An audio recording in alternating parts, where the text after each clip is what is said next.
Ackle, North Dakota man was arrested for allegedly drugging and sexually assaulting a woman. However, he posted a bond and is out of jail and back home.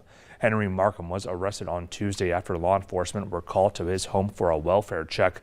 A sheriff's deputy says that a woman answered the door naked and visibly under the influences. The victim told the deputy that she had been drugged and raped multiple times and held against her will.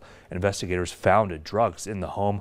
Markham is charged with incest, possession of meth, and possession of drug paraphernalia. He was booked into the Stutsman County Jail but has since posted the $560 bond and was released.